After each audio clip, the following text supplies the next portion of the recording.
The Demon core was a 6.2-kilogram, 14 pounds, 89 mm diameter, 3.5 in, subcritical mass of plutonium that was involved in 2 criticality accidents. It briefly went supercritical in 2 separate accidents at the Los Alamos laboratory in 1945 and 1946, and resulted in the acute radiation poisoning and subsequent deaths of scientists Harry Daghlian and Louis Slotin. After these incidents, the spherical plutonium core was referred to as the Demon core. Manufacturing and early history. The Demon core, like the second core used in the bombing of Nagasaki, was a solid 6.2-kilogram, 14 pounds, 3.5-inch diameter, 89 mm sphere. It consisted of 3 parts, 2 plutonium-gallium hemispheres and a ring, designed to keep neutron flux from jetting out of the joint surface between the hemispheres during implosion. The core of the device used in the Trinity nuclear test at the Alamogordo bombing and gunnery range in July did not have such a ring. Material for HS-7, R3 was in the Los Alamos metallurgy section, and would also be ready by September 5. It is not certain whether this date allowed for the unmentioned HS-8's fabrication to complete the 4th core. The metallurgists used a plutonium-gallium alloy, which stabilized the delta phase allotrope of plutonium so it could be hot-pressed into the desired spherical shape. As plutonium was found to corrode readily, the sphere was then coated with nickel. On August 10, Major General Leslie R. Groves, Jr., wrote to General of the Army George C. Marshall, the Chief of Staff of the United States Army, to inform him that the next bomb of the implosion type had been scheduled to be ready for delivery on the target on the first good weather after August 24, 1945. We have gained 4 days in manufacture and expect to ship the final components from New Mexico on August 12 or 13.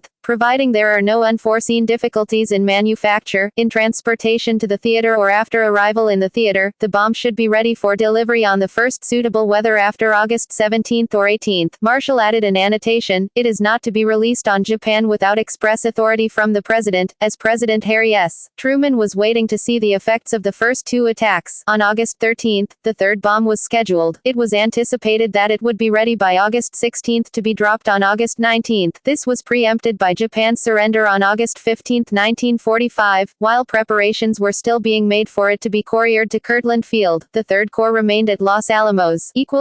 First incident. The core, assembled, was designed to be at -5 cents, or 5% below critical mass. In this state there is only a small safety margin against extraneous factors that might increase criticality, causing the core to become supercritical, and then prompt critical, a brief state of rapid power increase. The experiments conducted at Los Alamos leading to the 2 fatal accidents were designed to guarantee that the core was indeed close to the critical point by arranging such reflectors and seeing how much neutron reflection was required to approach supercriticality. On August 21, 1945, the plutonium core produced a burst of neutron radiation that led to Harry Daghlian's death. Daghlian, a physicist, made a mistake while performing neutron reflector experiments on the core. He was working alone. A security guard, Private Robert J. Hemmerly, was seated at a desk 10 to 12 feet, 3 to 4 meters, away. The core was placed within a stack of neutron-reflective tungsten carbide bricks, and the addition of each brick moved the assembly closer to criticality. While attempting to stack another brick around the assembly, Daghlian accidentally dropped it onto the core and thereby caused the core to go well into supercriticality, a self-sustaining critical chain reaction. Despite quick action in moving the brick off the assembly, Daghlian received a fatal dose of radiation. He died 25 days later from acute radiation poisoning.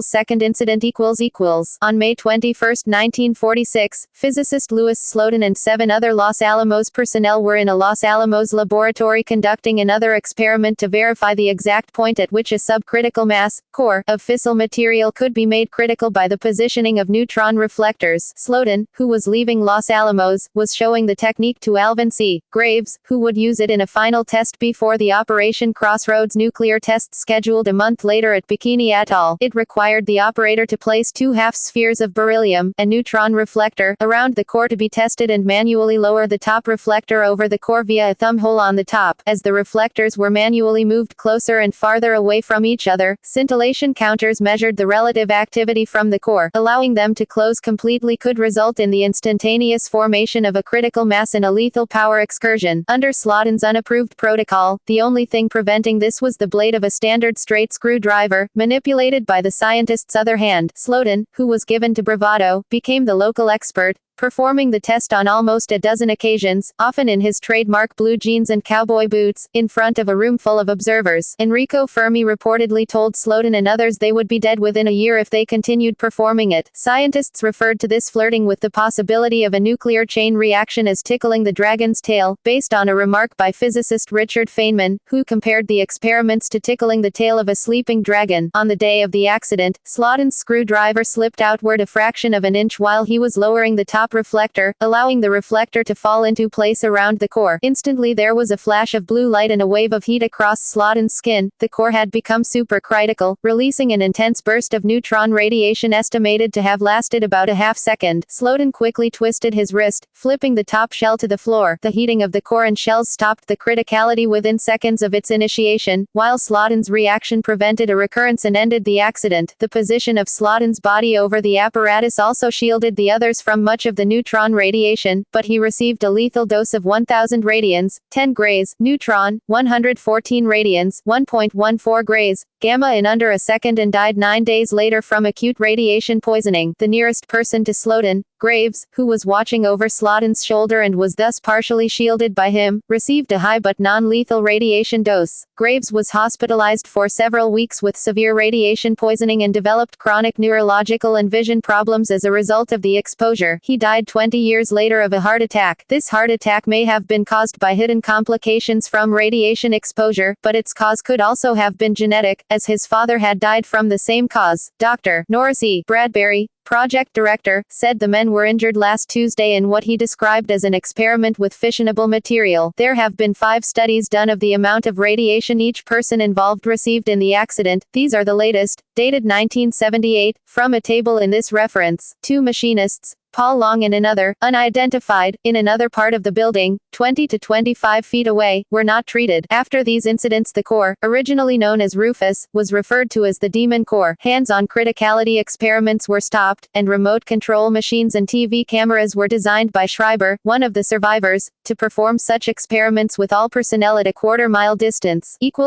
Operation Crossroads The Demon Core was intended to be used in the Operation Crossroads nuclear tests, but after the criticality accident, time was needed for its radioactivity to decline and for it to be re-evaluated for the effects of the fission products it held, some of which could be very poisonous to the desired level of fission. The core was later melted down and the material recycled for use in other cores. References